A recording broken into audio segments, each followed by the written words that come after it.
All right, good afternoon. My name is Kevin Word. I am with a group called Texans Against Civil Commitment, or TAC.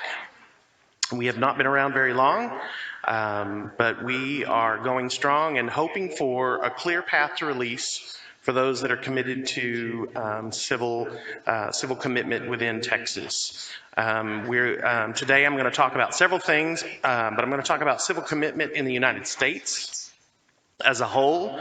While we are focused on Texas, we want to make sure that I'm addressing everybody that's come from other states. So I'm going to start with the door prize. Who thinks they came the farthest to get to Houston? Anybody want to volunteer? Who's the far back there? Reno, Nevada. Anybody further? Washington, D.C. Omaha, Nebraska. It sounds like Walla Walla is probably the furthest. All right, I got a baseball cap for you with tack on it, so you can advertise us. And we'll do some more door prizes as we go through. So he's right at the back of the red Texan shirt. So I'm going to go ahead and get started. We are TAC, Texans Against Civil Commitment, and our mission is that all civilly committed individuals should have a clear path to release. You're going to know why that's really important as I go through this presentation, because right now there is not a clear path to release. And we'll talk more about that as we go. Our vision is that we advocate for research-based practices, effective clinical treatment, or just clinical treatment. Laws and policies supported by facts and data without political and personal agendas, and the advocacy for just treatment of civilly committed individuals. And you'll know why I talk about that too, since my presentation is about a prison hellhole. And so I didn't think I'd be up in front of people saying that out loud. So couple of things. So I'm gonna let me tell you just a little bit about myself and my background before we get too deep into this. I spent 24 years as a school administrator in the state of Texas, and my most recent stint before the pandemic hit was leading a charter school pre-K through 8 in uptown New Orleans. And so, or Nolans, as they say. And I'm back in Lubbock, Texas now, where it's dry. So if you see me up here blotting myself because we're in Houston, you'll know it's because I'm a fat guy from West Texas and it's dry there. We don't sweat as much out there unless we're working in the heat. So I kind of got involved in this in a really weird way. My ex-wife, who's here with me, Anna Word, worked at the facility as a clinical therapist. And she kept calling me, we're really good friends, and she kept calling me saying how awful this place was. And I'm like, it can't be that bad. It just can't be that bad. There's no way. And she wouldn't shut up.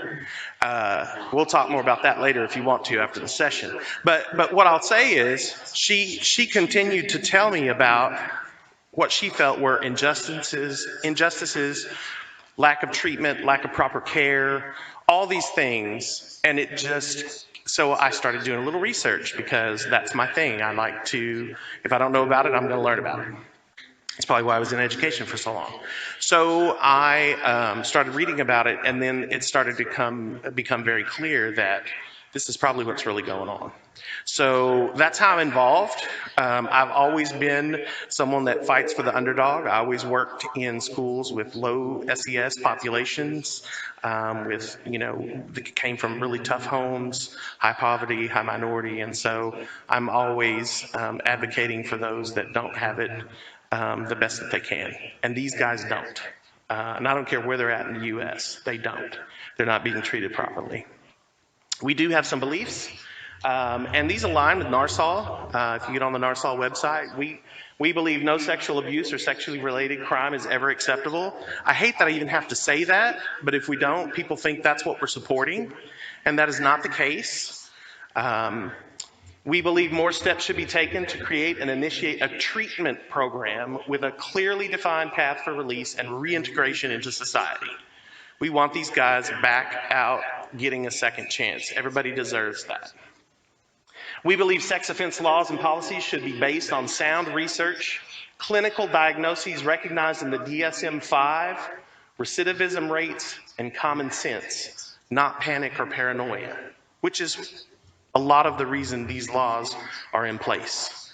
And we'll talk about that a little bit more, but that's people that want to get elected and the media that need people to watch and tune in for ratings. So we'll talk more about that. That's probably not unfamiliar to a lot of you that are here at the conference.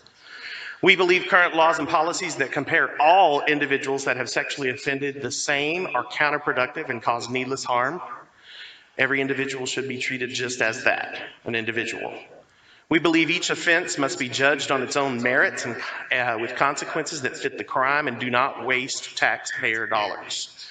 I'd like to tell you, and if you know a legislator in Texas, it's in the Senate or the representatives, you can give me their contact information. I can save them $13.8 million tomorrow.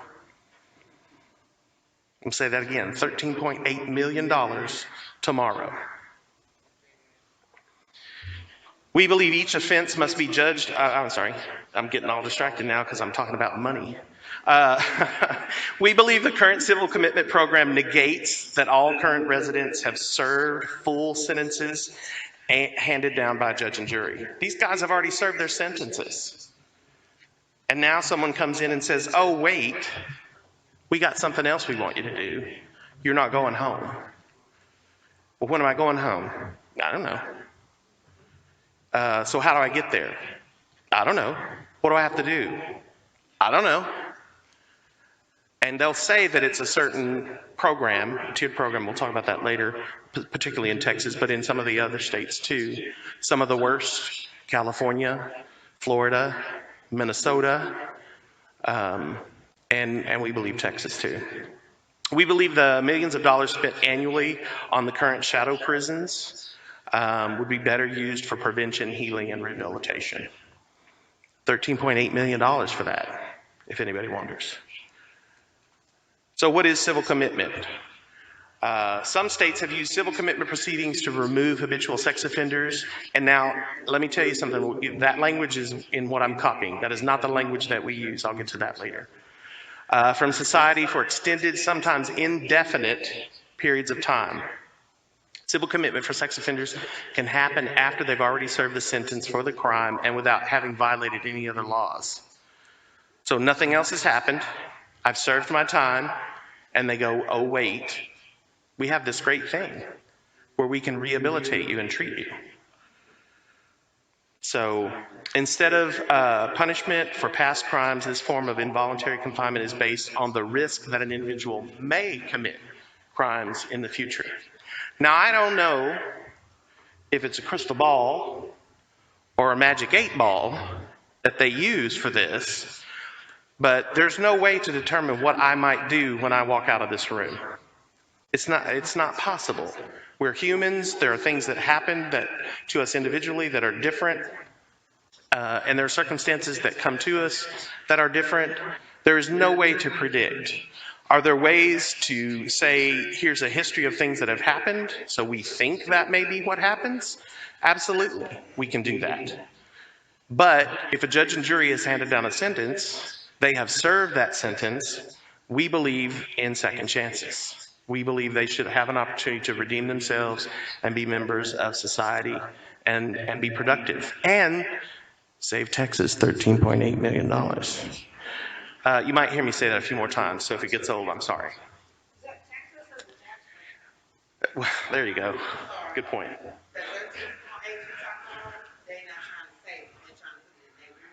Everybody's trying to have a job. Without the Texas Civil Commitment program, a lot of people would be out of jobs and on paychecks. Those employees in there have been on steel funds, especially from the inmate, quote, residents, because it happens to my son more than that to get clarified. So you going to deal with the approach of trying to save $13.8 million, they're not trying to give you because they want that money. Right. The government gives them free money to house, especially people like me who are taxpayers. Then the civil commitment program turns around and charges me 33% of everything I send my son and I born to the world to care for his basic needs because they give him needs that are minimal to an animal. You understand what I'm saying? When I go to a hotel, I get better soap, better shampoo, better towels than my kid get in the civil commitment program that the government has allotted millions of dollars for those people to run that program. Everybody want to line their pockets. Greg Abbott started this. He initiated the whole civil commitment program. He put it together to get reelected. Every politician is all about politics. I understand what y'all doing. I appreciate what y'all doing, but I fear that it's never going to work until you get to the source of the problem. And that's the politicians are the reason why this whole situation even exists. The politicians. Everybody greasing everybody's palms, greasing everybody's hands. 33% of everything I sent him, 33% of deodorant, toilet paper, food, they feed. Let me tell you something. The portions of those foods in the civil commitment program are the portions. I work for ISD school district. The portions of their meals are just like middle school kids. These are grown men.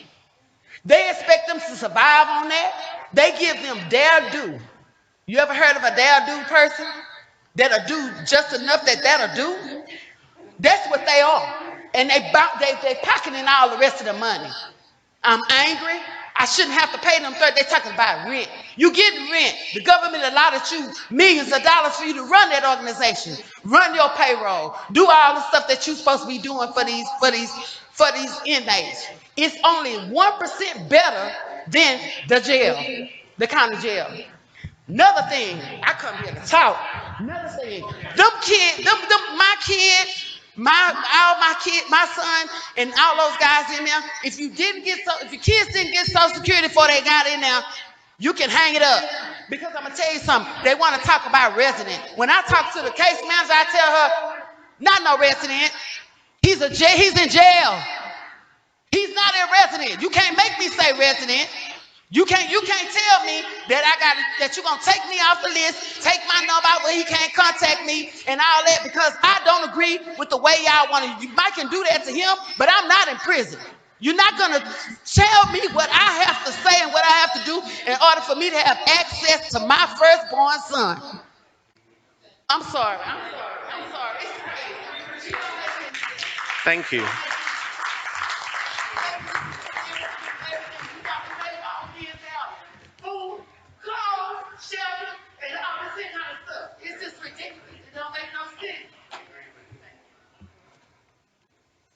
Thank you for sharing. This all began with the Adam Walsh Act, which was a horrible tragedy. I don't think anybody would dispute that.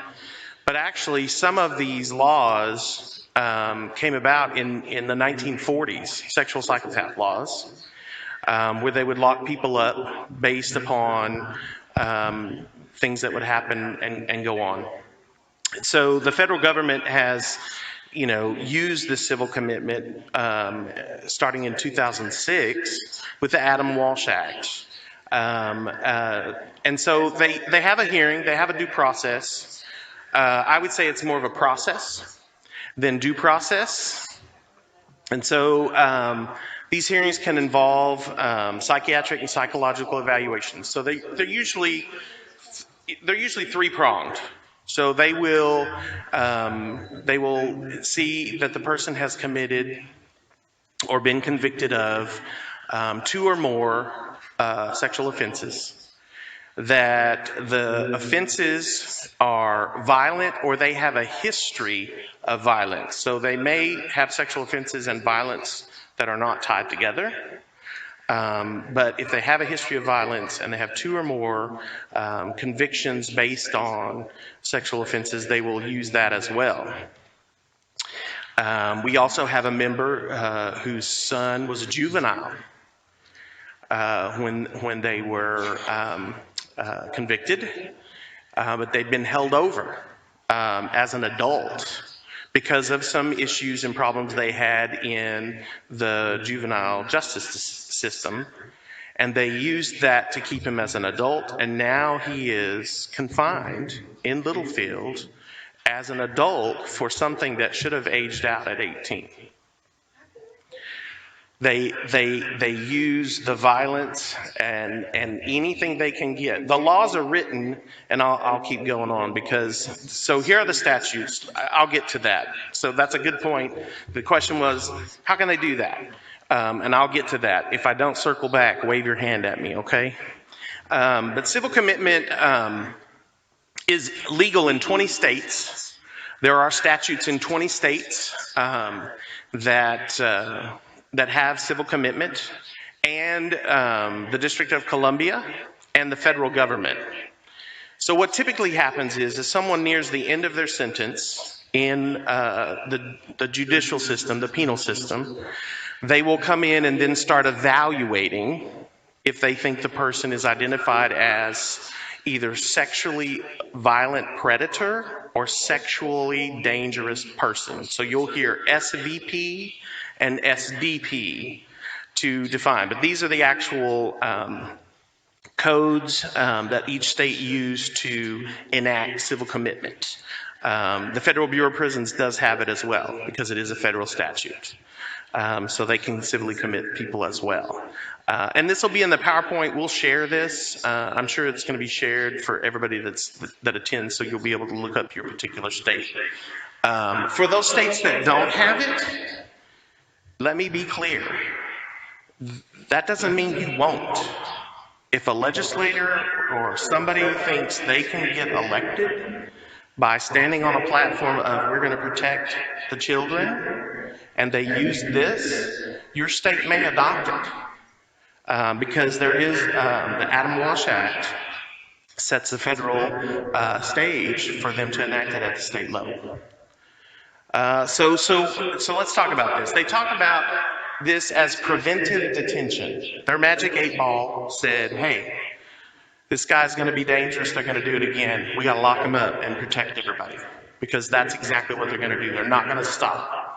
And we'll get to myths and facts about individuals that have been convicted of sexual offenses in a little while. But the sexually violent predator laws reinvigorate a dangerous outsider jurisprudence. Let me talk about that for just a minute. So when we talk about freedom in America, full personhood, your ability to live a free life, these laws are chipping away at that. So for those of you who, and you can be on either side of the debate with masks, and I will tell you, I'm not getting into that. I don't care. If you want to wear one, do it. If you don't, do it. But this is, if you make something a liberty issue, you can easily say that this is a violation of their freedom, their liberties, as they should have, as anyone should have. But if it's enacted, and it has been in 20 states, the District of Columbia, and the federal government, what you've done then is you've set a precedent that we can take some of those freedoms away. So this is the only class of individuals, this very narrow group of people, that civil commitment is used for. Now, it is used for mental disabilities or mental cases as well. So there's civil commitment for mental, and there's civil commitment for SDP, SVPs. But what I'll tell you is, there's not for other violent criminals who, and so what's next? Now we're gonna have civil commitment for people that rob, because they're gonna rob you again. We're gonna have civil commitment for negligent homicide, because they're going to go out and they're going to drive drunk again. And we don't care if you've served your time. We don't care what the judge and jury said. So if you think of it as a rise of this preventative state where we decide what you might do, they're chipping away at liberty. They're chipping away at freedom.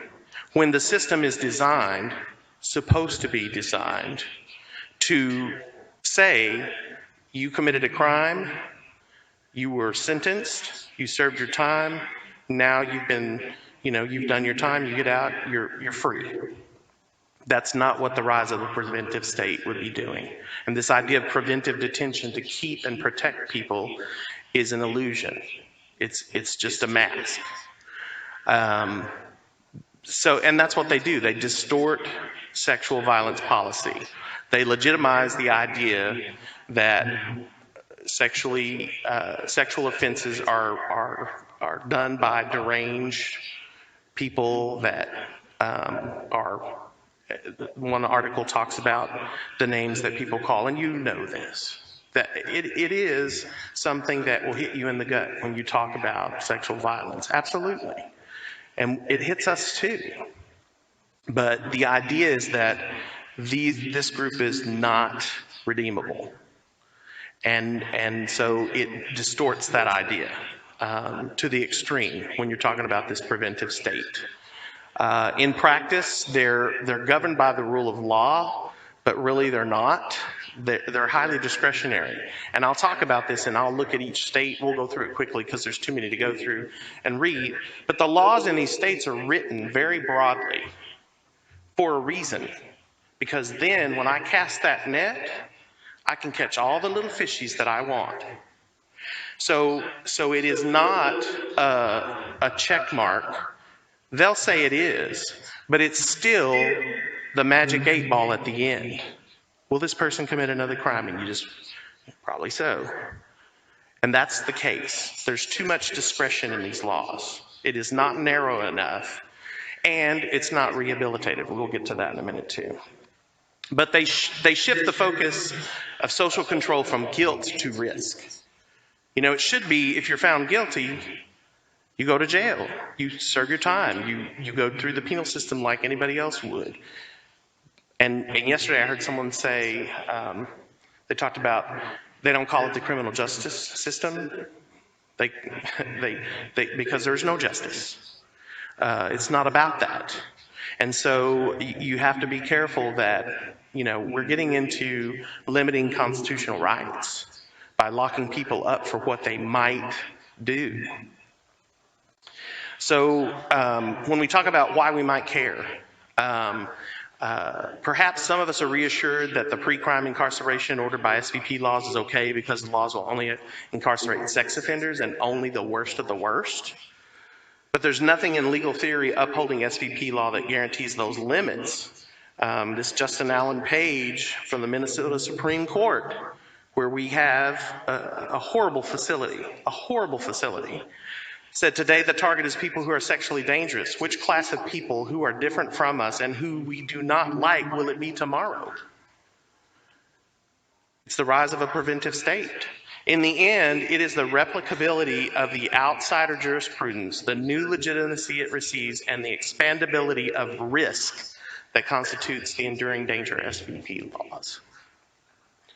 Where does it end? Where does it stop? We'll talk about this in a minute, but in Texas, they had an outpatient program. They didn't have a civil commitment facility where they did inpatient treatment until 2015. In 2015, they moved to the Civil Commitment Center, which is now located in Littlefield, Texas. But when we talk about that, I'm going to remind you of what people thought was going to happen. It was just in 2002. And so I'll get back to that. But let's talk about some truths and myths. So the myth is that most individuals that sexually offend, reoffend. That's not true.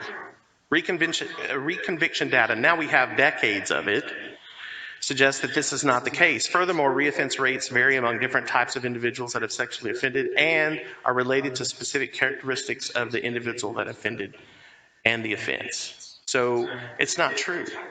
And there's no data to support that. Now, do politicians cite their data when they're in front of a bay of reporters? No, they just throw it out there.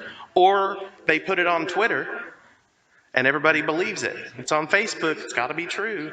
You know, we don't have to support it, we can just say it. And that's what's happening, it's a myth. Most individuals do not reoffend. Treatment for individuals that have sexually offended is ineffective. Now let me tell you something, we know that's not true in Texas, but we changed it anyway. Treatment programs can contribute to community safety because those who attend and cooperate with the program conditions are less likely to reoffend than those who reject intervention. And so in Texas, from 1999 to up to the 2015 when we moved, they had an outpatient program, outpatient treatment. The recidivism rate during 4.77 years for men that worked in the community, lived in the community, ate in the community, walked the streets in the community was 0.8%. Now, I don't know what kind of effectiveness people expect, but less than 1% recidivism rate is lower than the national average by about 400%. But we didn't like that in Texas, so we changed it. Most individuals that have sexually, I think I'm going the wrong way here. The cost of treating and managing individuals that have sexually offended in the community is too high. They belong behind bars. So we take an outpatient program where nobody is required to do any monitoring. They have to go to treatment. They're required to go to treatment. More than likely, they had monitors on their ankles. But they didn't have to be housed. They didn't have to be fed. They didn't have to be cared for medically. They did all that in the community, just like you and I would. And so all that cost for holding them and confining them, incarcerating them, goes down significantly when you don't have to do that. It is it can be as much as 4 times more than the cost of outpatient treatment. And so that's a myth. It's significantly higher to house them and hold them in confinement. So here's the facts. This is from the national government for recidivism. I've done this by age group. So you can see obviously recidivism rates are higher at younger ages. And I would argue as an educator in my 25 years that the brain is not fully developed until you're age 25. I tell my daughter all the time, do not marry anyone under the age of 25 because their brain is not fully developed. So I'm just going to tell you right now. No, well, my ex-wife says not even then. So they got to be 30, 40. At any rate, you can see it declines naturally with age. We would expect that. Everyone knows that. But what you don't see, and so I want you to notice that rape and sexual assault, and these are all the violent crimes listed by the national government. These are the ones they had listed.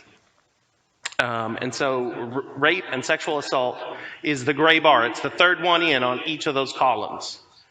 Now I want you to see where that's at. In 18 to 24, the only thing lower is negligent homicide. Or negligent manslaughter, sorry. Negligent manslaughter. It's the only thing lower for recidivism. All the rest are higher.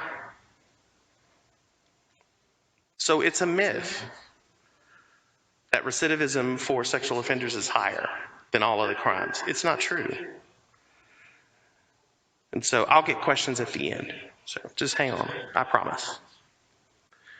So let's just look, and I'm not going to go through these one by one because you're going to get a copy of the slides, but let's just look at this. So there's commitment eligibility in each state. What you'll notice is, and I'll just read Arizona so you can look for this in each slide. I want you to look for it. It says the commitment eligibility is that they're guilty except insane, they're guilty or incompetent to stand trial for a sexually violent offense, and 18 years of age with a mental disorder that makes the person likely to engage in acts of sexual violence. So you've got sexually violent offense, and you've got mental disorder that makes them more likely. In California, convicted, not guilty by reason of insanity, or adjudicated delinquent of sexually violent offense, mental disorder. You're going to see this in different language, but about the same in every state statute or state law. Sexually violent offense in Florida, mental abnormality. Some states are just behavioral abnormality. ADHD is a behavioral abnormality. We're going to civilly commit someone and say they're likely to offend because they have ADHD. And for those of you that don't know, that's attention deficit hyperactivity disorder. And my ex-wife told me there is no H anymore, it's just ADD. So I have to point that out with the new DSM that's revised. But basically, in every state, you're going to have this two-pronged issue.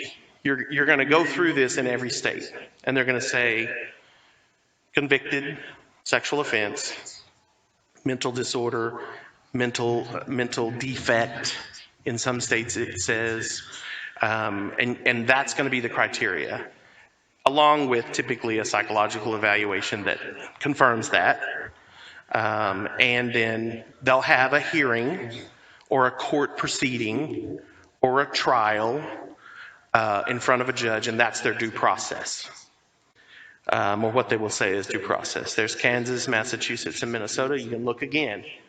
Sexually violent offense, sexual offense, mental disorder, mental abnormality, sexual psychopathic personality. That's not even a definition in the manual for clinical diagnosis.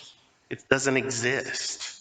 So, and I have to remember, as an educator, and I'm drawing on that experience because it's all I know, legislators like to make laws that have nothing to do with what we really do in education.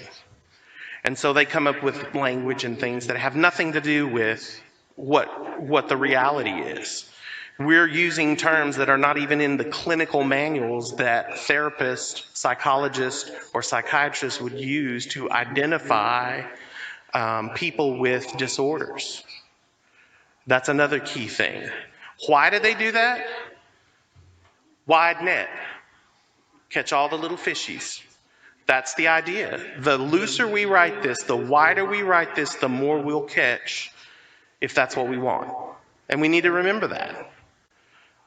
Here's Missouri and Nebraska. Mental disease defect. Now we're defective. Now we're saying people are defective. Sexually violent offense. Sexual violence, repeated acts, voluntary hospitalization nor least restrictive treatment alternatives are available. Oh, I'm sorry, we don't offer that. This is all we offer. New Hampshire, Nebraska, New Jersey, an adjudicated delinquent, but mental abnormality. Suffice to prevent harm. And they'll talk about treatment. You'll see treatment in all of these. Treatment's non-existent in the sense of what we would think of if I went to a therapist and paid to go. It's not that kind of treatment. They will tell you it is, but it's not. North Dakota and Pennsylvania. Pennsylvania is a little weird because it's geared towards juveniles. So they're going to fix them before they become, 18 or older. So it's a little odd. I don't know if any of you are from Pennsylvania. I'm not calling you weird. But this particular statute is kind of odd. South Carolina, Texas, and Virginia. So Texas, here we are in Texas, and this is what we were fighting for. It's convicted of, charged with, not guilty by reason of insanity of, or adjudicated delinquent of a sexually violent offense and is a repeat sexually violent offender and suffering from behavioral abnormality that makes him likely to engage in predatory acts of sexual violence. What? What does that mean? And that's not in the DSM, which again is the clinical manual that licensed psychologists, psychiatrists, and therapists use to diagnose individuals with disorders. It's not there. And Washington and Wisconsin. Is it Walla Walla? Is that what you said? Yeah, Walla Walla. I feel like a vacuum cleaner or something needs to happen with the Walla Walla, Washington. Now that just talks about my age, taking me back to Looney Tunes. Sorry, I digress. Again, insanity or mental disease, defect, illness, sexually violent offense. The language is all pretty similar, but very loose. So let's talk about language for a minute. We like to use person-first language, and you guys have heard a lot about that, and I know NARSOL does too. We don't like to say sexual offender. We like to say an individual with a conviction or an individual that was convicted of a sexual offense. Registrant, I know NARSOL uses that. We don't use that as much because we're focused on people that are committed. We talked a little bit about that just the other day about, okay, so if we change the language from an individual that was convicted of a sexual offense, what would it be? Committed individual, whatever the case may be. And they do have to register. They have to be on the registry, even inside the facility. But mental abnormality, mental disease, defect, illness, behavioral abnormality. So again, I'm taking you back to this just because I want you to remember that the language is loose on purpose. They don't talk about these things in those generic terms in the DSM-5. Those are not things that you're not going to look up and go, mental abnormality. Oh, here's what it is. That's not what it's not going to have defect in the manual. Those are not things that you're going to see. Sexually violent predator and sexually dangerous person, that is language used to create fear and paranoia. It is used to make you shiver in the night under the covers and worry about the safety of yourself and your family members. We don't use that language either. Again, it's individuals that have committed a sexual offense or been convicted of a sexual offense. Now, I'm going to get to this one, and this one's really a sticky one for me. I don't like it. Released. So, I've always had a problem with multiple meaning words. I tend to use them incorrectly or take them incorrectly if somebody uses them with me.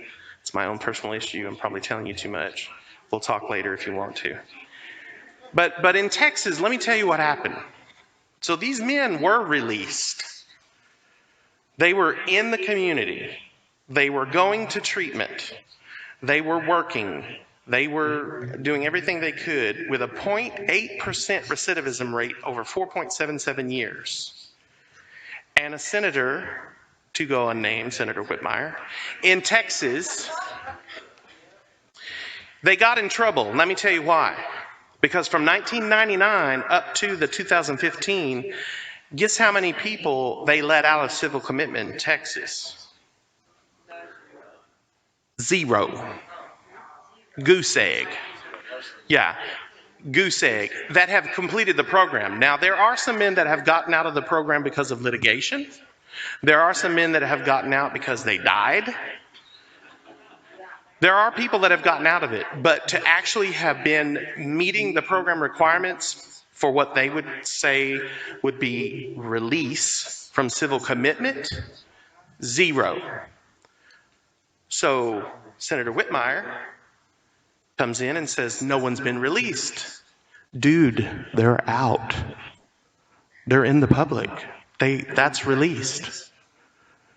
Are they under the civil commitment list of things that they have to do? Yes, absolutely. But they're in the public functioning. No, we're going to fix that. We're going to lock them up. 35 miles northwest of Lubbock, Texas, in a former prison with razor wire and locking cells. And we're going to help them get released. What? Like, I just want to know who the reporter was that was doing this interview. Do you know what released means, Senator Whitmire? Because I'm confused. I'm having a hard time with this. They're out functioning with a 0.8% recidivism rate. If they didn't get out of civil commitment, okay, that's an issue. Should they be getting out? But here's the problem. If no one's released, can you call it treatment? You're going to get into some constitutional issues. So guess what? We're going to fix it. We're going to put them in a tiered program inside a facility, and we're going to focus the treatment. They're going to get 3 hours of group treatment daily. Yeah, right is right. So while they might have had 3 hours per day, the therapists turn over often. The curriculum changes when people get too far ahead. So we're going to change the curriculum and set you back because now you got to start over because we added some stuff. Right. They have SMU inside the facility, which is like solitary confinement, 23 hours locked up, an hour outside a day. No treatment. In a what? Oh, yes, the outside is in a dog cage. Yeah. Yeah. So, and we'll get to more of that, but we need to help people understand what released means. So now let me tell you what they've done. 2015, October, what is today? Anybody know? 9th? October, sorry, it's been a trip. October 9th, 2021. How many have been released because they met program requirements? Not litigation, not death. How many? 6. In a little over 6.5 years. 1.5%. And now I'm being very generous by 1.5%. And I teach math. But let me tell you something. I didn't include all the ones that have been released because of litigation or have died or have been added to the mix over time. So that number is actually much lower. But I'll give them 1.5% release rate. Now, I don't know about you, but I was in the school business. And you may own a company or you may pay your bills or do those things. But if you only pay 1.5% of your bills, you got a problem. If I only have 1.5% of my kids pass the state test, I don't have a school. So we went from 0% released to 1.5%. 6 people. Anybody want to guess how many have died in the facility from 2015 to October 9th, 2021? 25. You are 4 times more likely to die in the Texas Civil Commitment than be released at this point in time. Now, I'm not going to say that's going to hold true over time. 11 since COVID. Not all of those were COVID related, though. There were some suicide and some natural causes. The average age of men in this facility is 58. I would venture that Coalinga in California or the Florida Center, the Florida Commitment Center or the one in Minnesota, that more people are dying than being released. Easily 3 to 4 more times. Yeah, this is a small facility. It started with 250 people. They have 397 currently. At least that's our best estimate based on information we're getting from the inside. Release doesn't mean released, people. Go ahead, somebody. Is that for all of Texas? Yes, that's for all of Texas. They only have 1. But we're adding on. We're going to make, the executive director visited the facility the other day and said, we're going to make you as comfortable as possible. That doesn't sound like we're going to help you rehabilitate and be released. It sounds like we're going to do whatever we can so you think we're doing the best treatment possible here. Well, if you reach a certain tier, you might get a cell phone or a TV or a PlayStation. If you reach it. And the first time you do something we don't like, you got to go back down, start all over again from the beginning. This march from Tico that makes all the rules, 1,001 rules. How many people that are normal, they don't have any mental problems that can comply with all those rules in this assessment? You talking about guys who are sitting up in there. Shut the microphone. Some people on the street, they can't hear you. No, we're.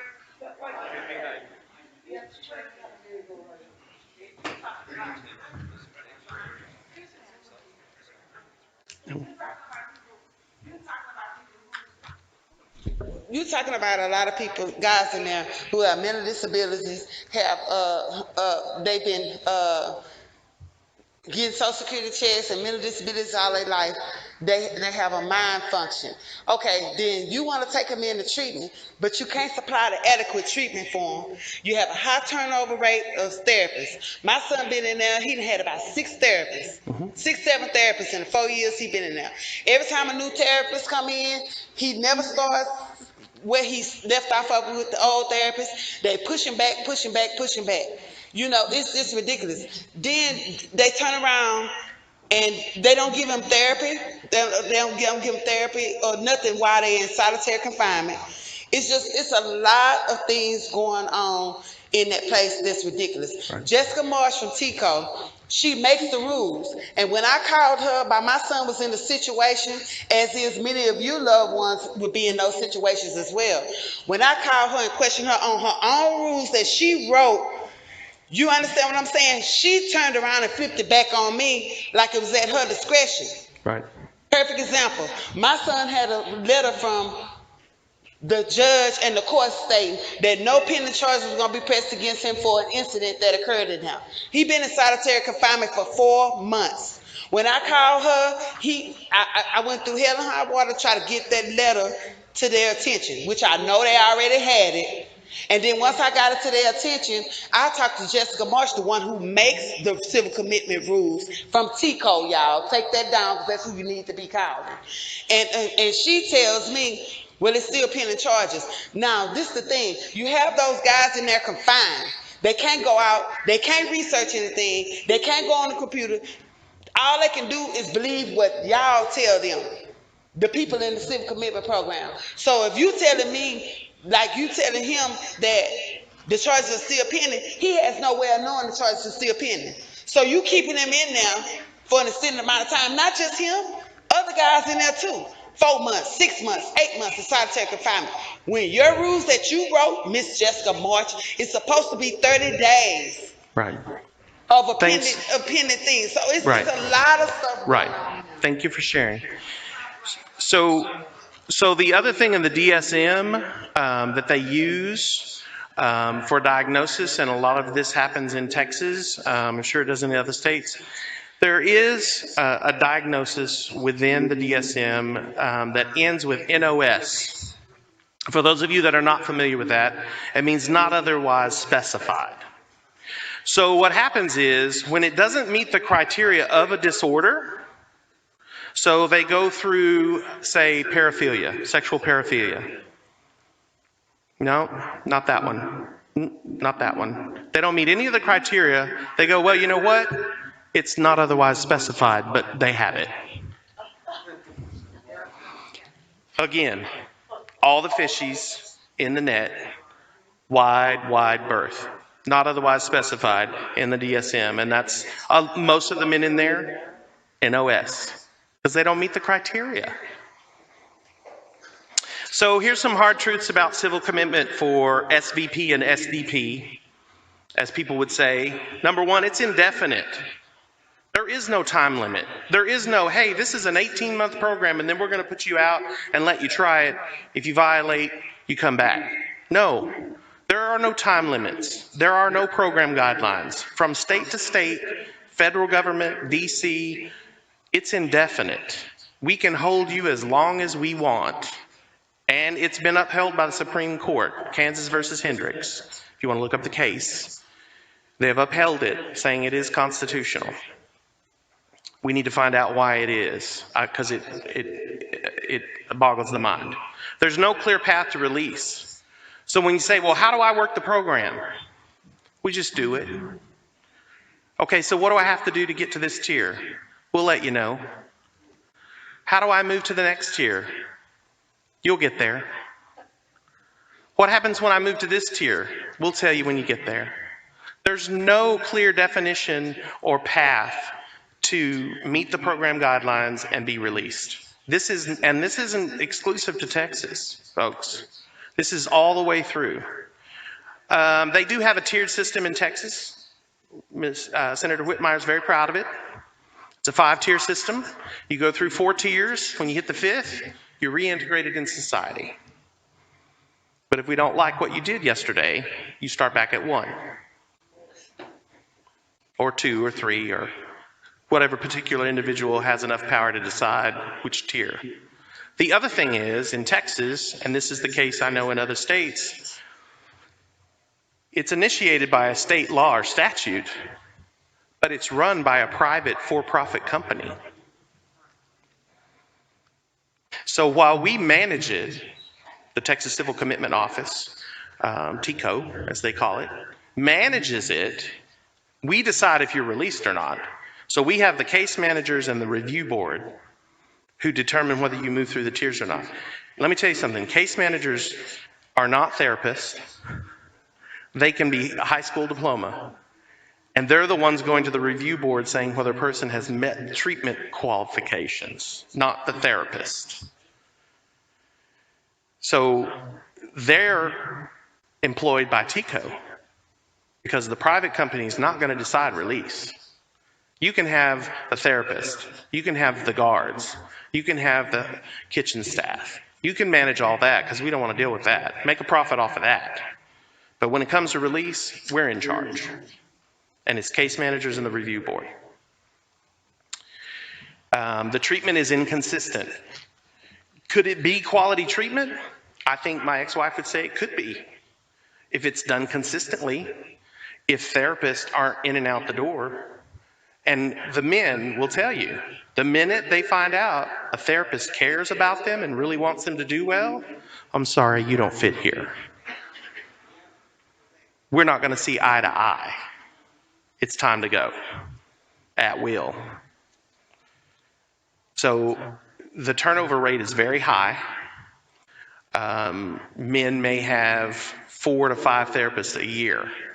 You can't get to know someone deep enough to do clinical therapy if you're in and out every 2 months with new people. They have to start back over getting to know that person and where they're at in their treatment and what's causing them, what are their triggers, how do you find out what coping mechanisms work for them or don't work for them.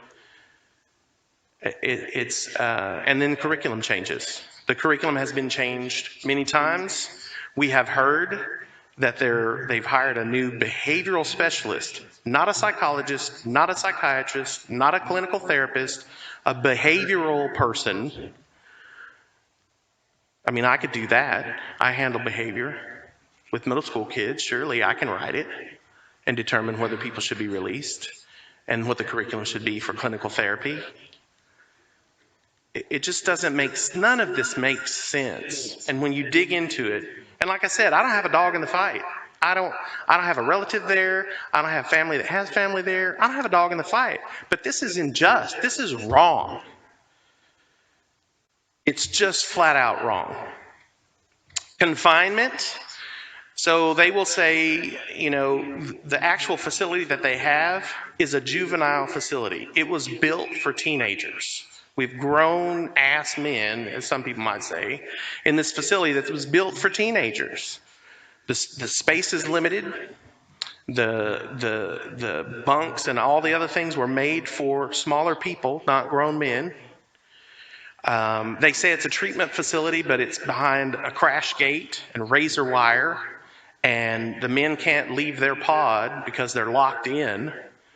With ankle monitors inside the facility they have to pay for. Now, I don't know where you're going or why I need to monitor you from this hallway to that hallway, but they have to pay for it. The resident, we'd like to say, the prisoner has to pay for their own monitors up until a certain tier. Then we're going to let you get to tier 3 or 4. You don't have to wear it anymore. Lucky you. Thanks. Unless you go back down. Right. Or if you get in trouble and we decide that that's the punishment we're going to employ. Do they have clearly defined behavioral expectations with consequences tied to them? No. It's whatever the person at that point or that time deems appropriate. So if I'm really mad at you, it's going to be bad. Again, loose language or no language at all, so I can do what I want. The maintenance at the facility is bad.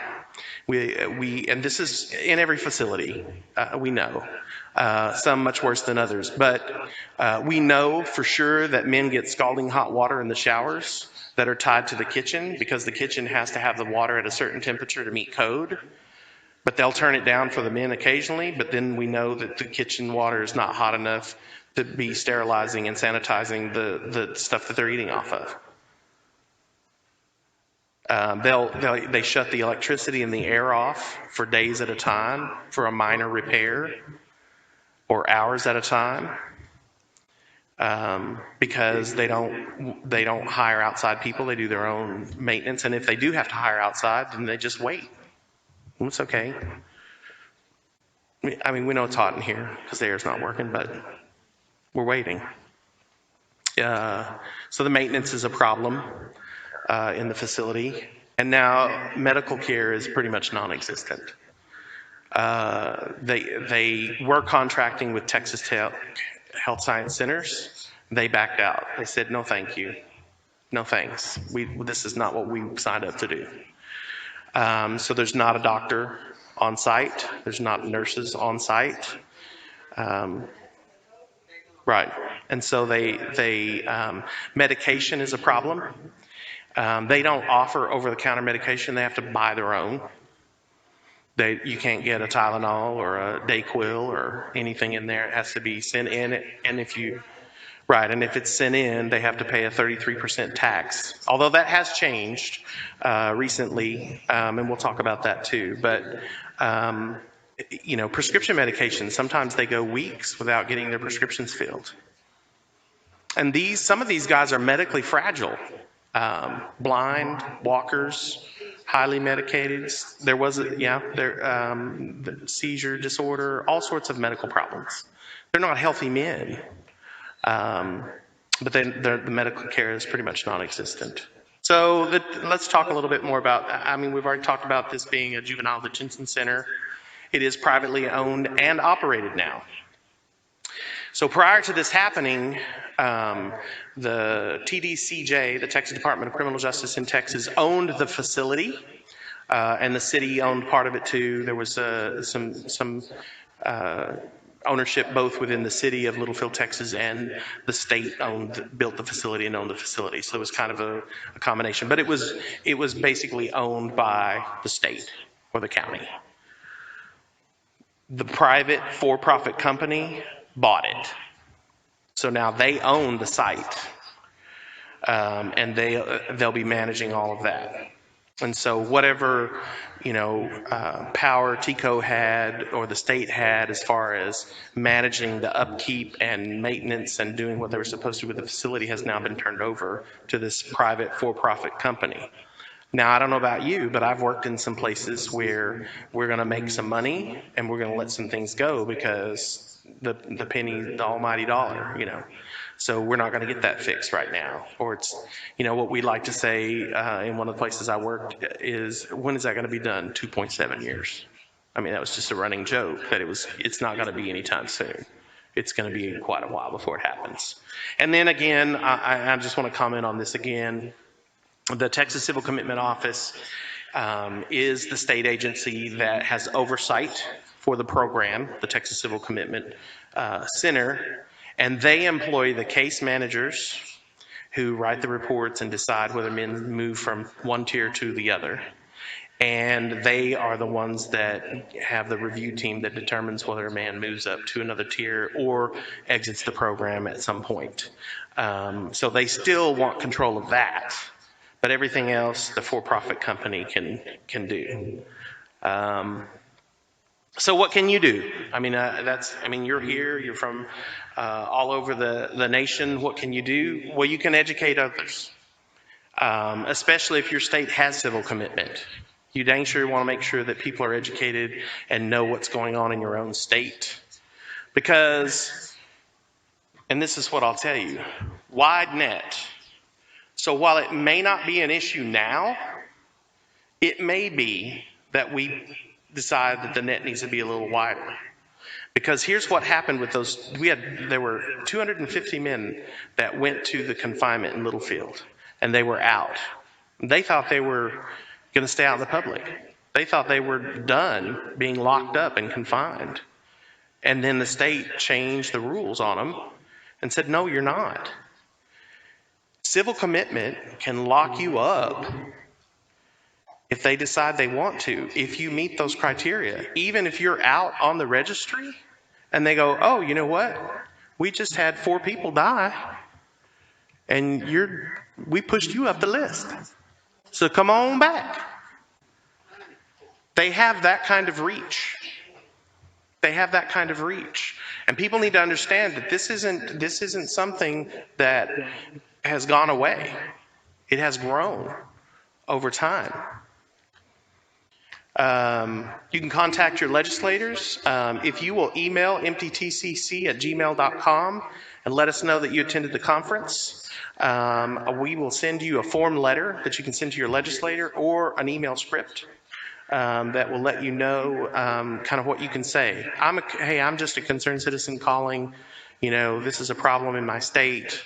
Or I have a loved one on the registry and I don't want this to impact them.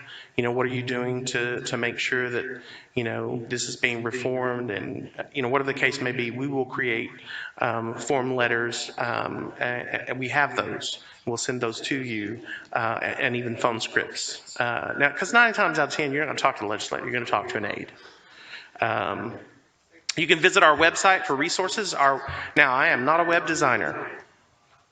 I'll put that out there. But I am now a web designer.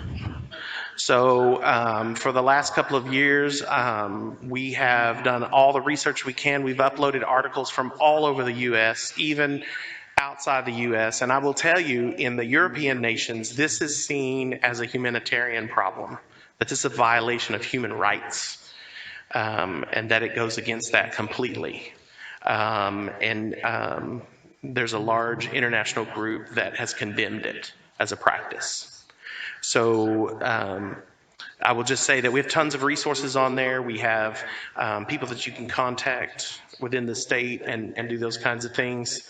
We also have our website's there. You can join us on Facebook and follow a lot of our posts. So if you join the website, you'll get automatic updates when we post something. If you say, you know what, I'm a Facebook person, then our articles automatically post to the Facebook account, or you can follow us on Twitter, and guess what? The articles automatically post there too. I did figure that out. At the back today, we'll have computers up, and you guys can sign our petition if you'd like. It's a petition to shut this place down or just get some recognition with Governor Abbott. You can donate to us. We're just in the beginning stages of getting organized as a group, and so every little bit helps towards maintaining some of the pamphlets that you've seen in the pins and some of our own propaganda, and I don't mind pushing that, neither does anybody in our group, but it does help help us get the message out. But you can also join the website, and we would love that too.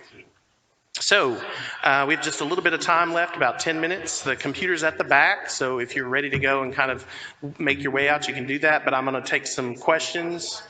Okay, yes. All right. There's a question on the live stream. Yes. It's from Mark. I think you've already kind of covered this question, but he says, my father was convicted and incarcerated to a common symptom of dementia called ISB, or inappropriate sexual behavior. That's a clear mental defect and would seem to qualify under the conditions you list. Are you aware of others like my father in civil commitment? I'm not aware of any in particular, but what I will say, and this is to Mark, you said? Mark, what I will say is that while I don't know of anyone specifically, if the state's guidelines are open enough for that kind of language or that kind of criteria, then certainly it's going to be an issue, and there are going to be others that have met the criteria. And I apologize for not knowing anybody in particular. Mary Sue. Hey, Kevin, so what I want to make sure everybody understands, this is a really new group. And they've done a lot of work. I mean, so I've been advocating for 13 years. I did not know a lot of things that I learned from y'all in just a couple of months. Thank you. You did an amazing job for your first time. I mean, for your 10th time even. You did a great job. Thank you very much. And one last thing I want to say is, I was listening to her, and God, it's gut-wrenching. Yeah. So I get it. But what I want to say is that, it just shows like the pain for the families. It magnifies that. When we go and we visit with legislators, our group, we're very professional. But I tell you what, if she was ever in front of a group of legislators, I would give my right arm to watch that. Thank you.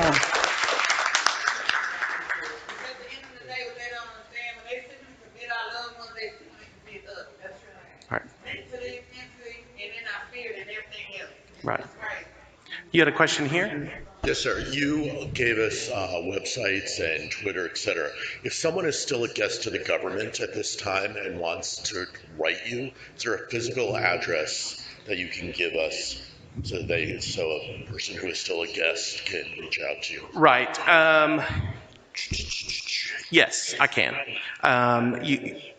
If they'll see me at the back, we can get you an address to send to. Yes, absolutely. Go ahead, sir. I wanted to ask this question pertaining how they revived at 1999 people that went to prison prior to that.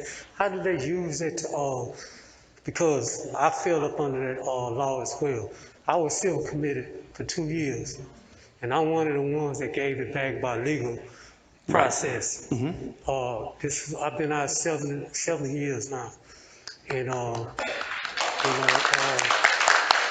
and another thing that I wanted to ask, because you never did mention this, and being that I was there 2 years, I know a lot of things that goes on in there, being that I'm out here. There are people that's on parole and civil committed, so it's a dual supervision. Right. I was on dual supervision. I guess that's one of the reasons why they didn't retrial me. They got a lot of people that got their cases overturned that wasn't on parole. They assured they went back to court and was re-sentenced. But at the time, I guess, 2014, they had Allison Taylor that was over the system. Yes. And it was going through a lot of Corruption, upheaval. Yeah. Yes. So, there were a lot of questions about some things. So that's one of the reasons I believe they didn't retrial me. Yeah. I don't know. I can't say. But I'm out here.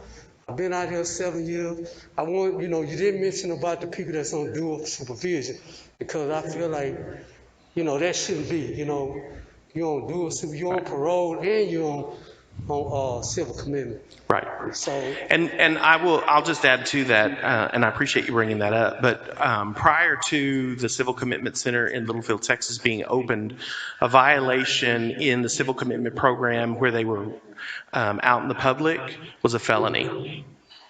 So if they did not meet all the long list of things that they should do, it was considered a felony and they did go back to prison. So there were a lot of people during that time that probably, maybe they didn't check in when they were supposed to. It's a felony. It has nothing to do with reoffending. If they did not meet the criteria of the program, it was considered a felony in Texas prior to this. So, okay. You had a question, ma'am? Okay. So, anyone who commits a sexual offense is subject to this civil commitment? Potentially, if they meet the criteria in 3 areas. It's a repeat offense in all the states. So it's more than one. It's 2 or more. There has to be an element of dangerousness or violence. Now, I will tell you, some states are very wide open with that, and if they have a violent conviction somewhere else or even a violent charge, they may connect that. So it doesn't necessarily have to be with the offense, the sexual offense. And then the third one, then, of course, is the mental abnormality or mental disability. So, and you, sir?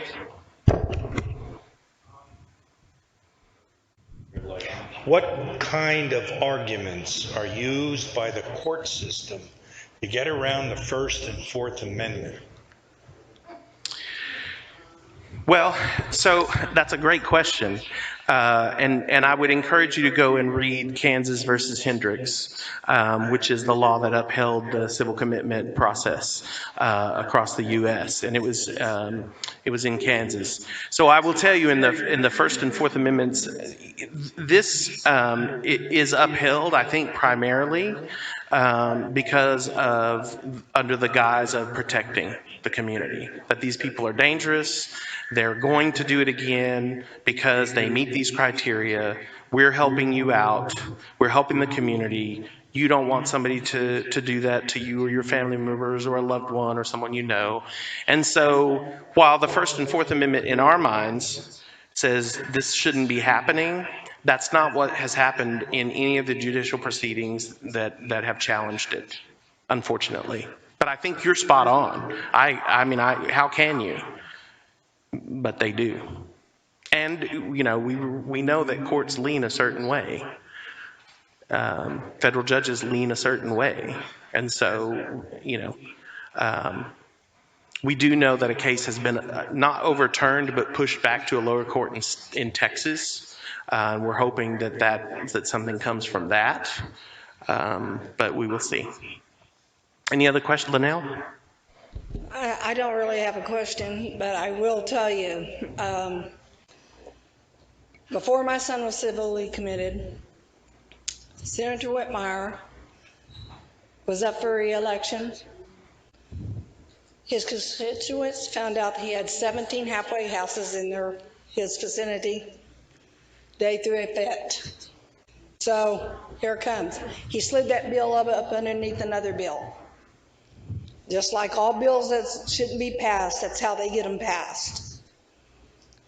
So that got passed. Then my son was civilly committed. He's been beat, he's been abused, he's been put back in prison, he's had it overturned. When he got back to civil commitment, they have threatened him and told him that he better watch his back. They have beat him again, and he is back in jail and facing assault after 6 men assaulted him with full riot gear. I contacted my legislators. They know nothing about civil commitment. They have no clue what it is. I work for law enforcement. They have no clue what civil commitment is. I wrote Governor Abbott.